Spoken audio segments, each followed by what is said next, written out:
আমাদের মহান মুক্তিযুদ্ধের অনেক ইতিহাস আমরা জানি না, ঠিক এরকম কিছু ইতিহাস আজ আমরা জানব। বাংলাদেশের ইতিহাসে সবচেয়ে দীর্ঘ সময়ব্যাপী যুদ্ধের ইতিহাস আজ আমরা এখানে উপস্থাপন করব। ভাওয়ালিয়া বাজার ময়মনসিংহ জেলার ভালুকা থানার থেকে ৬ কিলো পূর্বে গফরগাঁও রোডে অবস্থিত।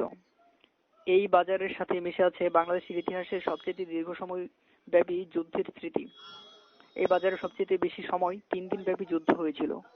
এই কড়ই গাছগুলো দেখতে পাচ্ছেন, এই কড়ই গাছগুলোর সাথে বেঁধে মুক্তিযোদ্ধাদেরকে তখন পাকিস্তানি হানাদার বাহিনীরা নির্যাতন করত, গুলি করে হত্যা করত।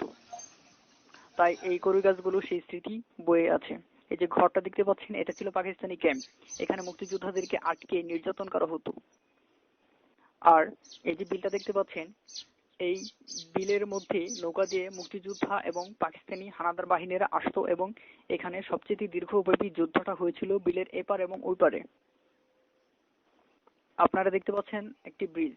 আসলে এখানে তখন ব্রিজ ছিল না, বিলের এপার থেকে ওই পারে যুদ্ধ হয়েছিল। দীর্ঘ ৩ দিন যুদ্ধের সেই ভয়ানক লোমহর্ষক কাহিনী এখানে মানুষের মুখে মুখে শোনা যায়। এখানে একজন শহীদ হয়েছিল, যার নামে এই রাস্তার নাম করা হয়েছে শহীদ নাজিমউদ্দিন রোড। তবে আফসোসের বিষয় এটা যে এখানে আজও পর্যন্ত কোনো স্মৃতিসৌধ করা হয়নি এবং এরকম স্মৃতিসৌধ করার জন্য এখানে কোনো উদ্যোগ